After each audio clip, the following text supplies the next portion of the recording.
What's up, everyone? Thanks for tuning in.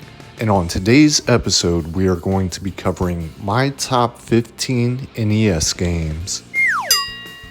And guys, just know if you don't see one of your favorite games on this list, it was pretty difficult to narrow it down to just 15 games on such an iconic system that's known for having so many bangers. So without further ado, let's get into number 15 on the list, Zombie Nation. Now, this is a very bizarre game that most of you guys may not be familiar with. And honestly, it's hard to describe this game. It's somewhat of a shoot 'em up where you're a dismembered head. The game originally released in Japan in 1990, and then later saw a US release closer to 92. Even after the game released in the US, it was still a pretty rare game. I know I didn't see anybody playing it back in the day. As a matter of fact, it wasn't until later in my life when I was introduced to this game by a good friend, and I've loved it ever since. If you do get a chance to play this game, I highly recommend it. Now, moving to number 14 on the list, Blaster Master. Blaster Master was released for NES in 1988 and developed by Sunsoft. It's a classic side-scrolling platformer and overhead run-and-gunner that combines exploration with action. The game can actually be rather difficult at certain points, as most games from that genre were. However, the balance between well-timed attacks and caution while exploring usually pays off in the long run. Overall, if you haven't played this game yet, I would definitely recommend adding this one to your list. Now, moving to number 13 on the list, The Karate Kid. Long before the days of Streets of Rage 2 on the Sega Genesis, we had a little game called The Karate Kid. This game was obviously based off the 1984 movie, and it's a 2D side-scroller beat-em-up.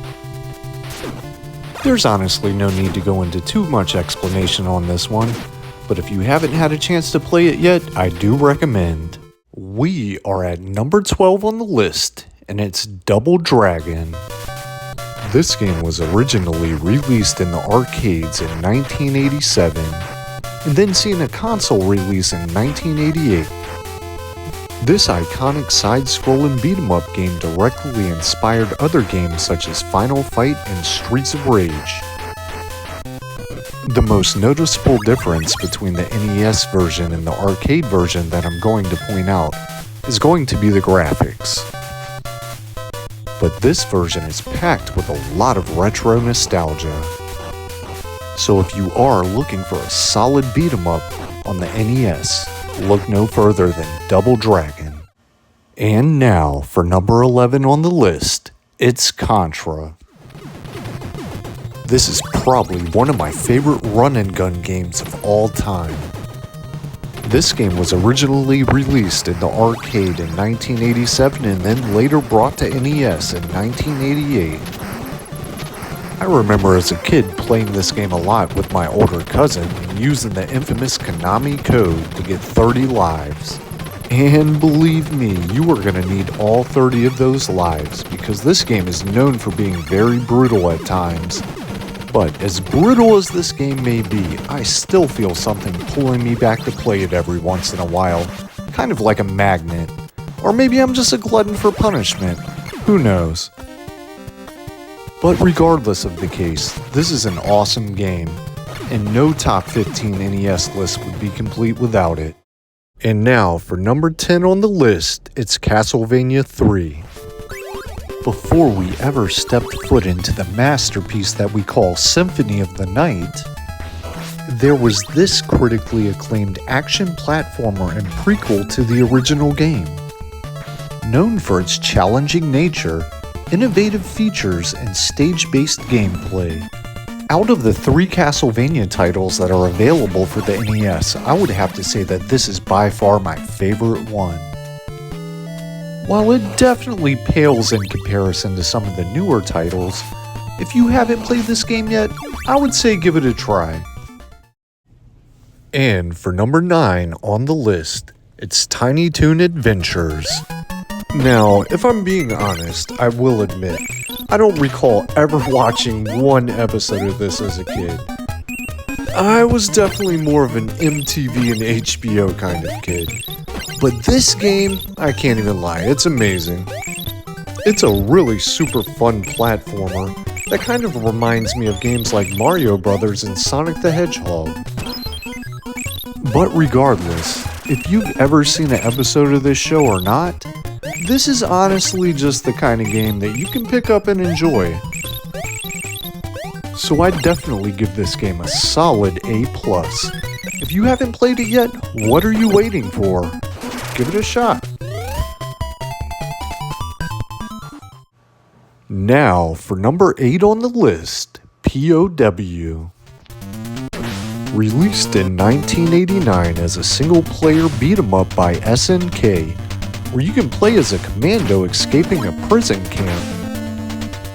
This game features side-scrolling action, diverse enemies, and weapons like brass knuckles, grenades, and automatic machine guns.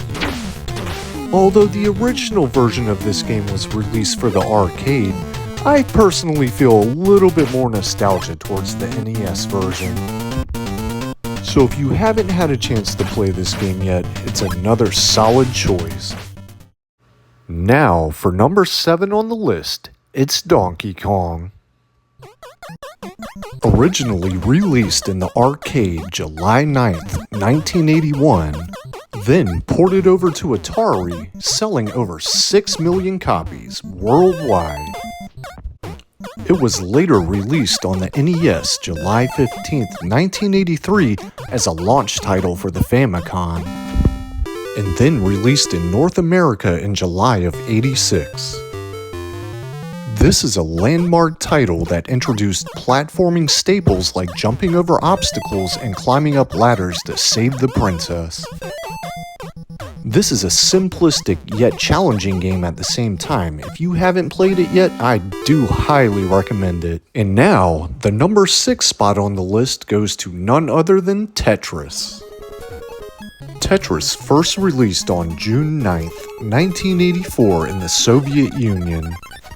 Created by a Russian software engineer while he was working at the Academy of Science in Moscow.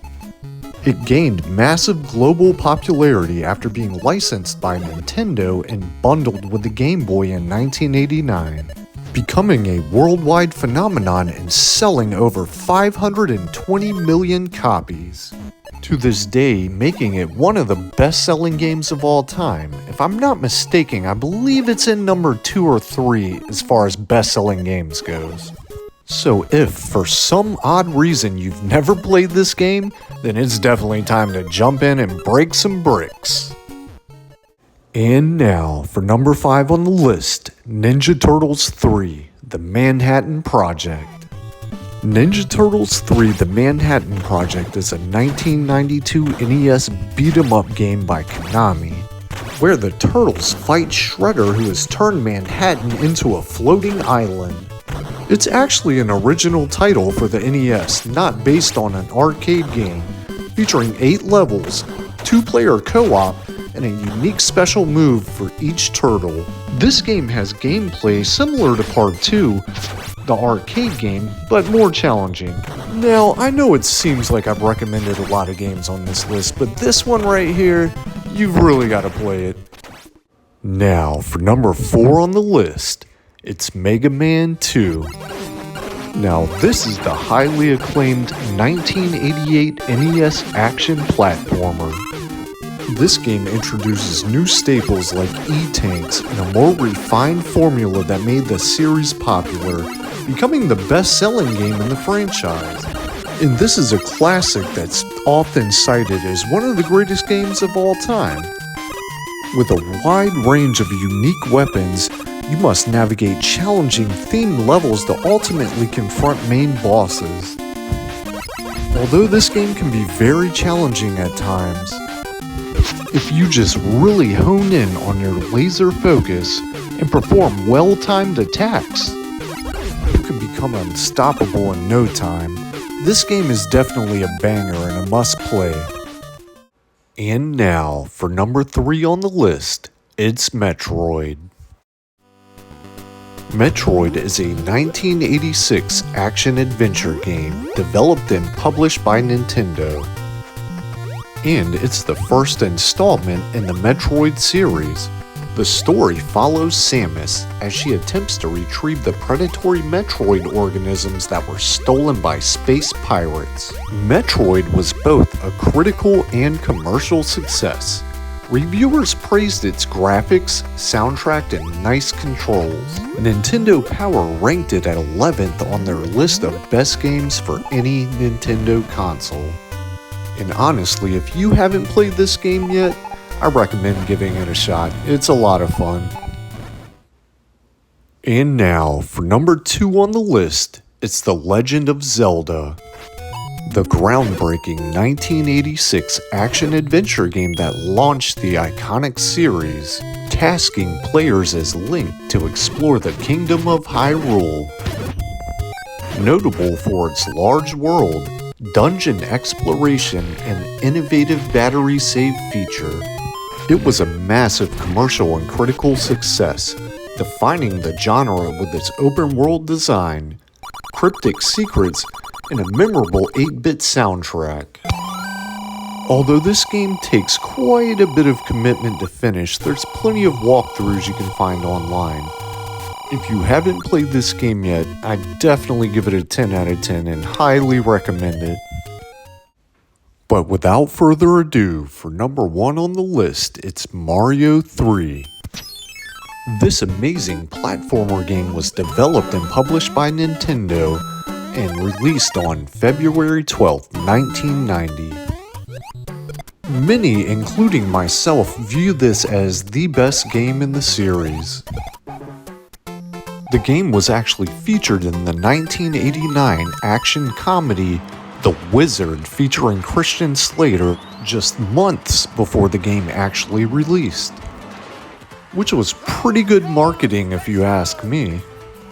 The game is famous for introducing iconic elements like the raccoon suits, the world map, and the Koopalins, and it cleverly presents itself as a stage play with props and backdrops.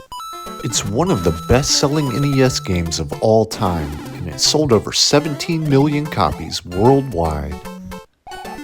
If you haven't had a chance to play this game yet, you are truly missing out. Well guys, if you've made it to the end of the video, I just wanted to thank you. And if you enjoyed the video, a thumbs up is always helpful.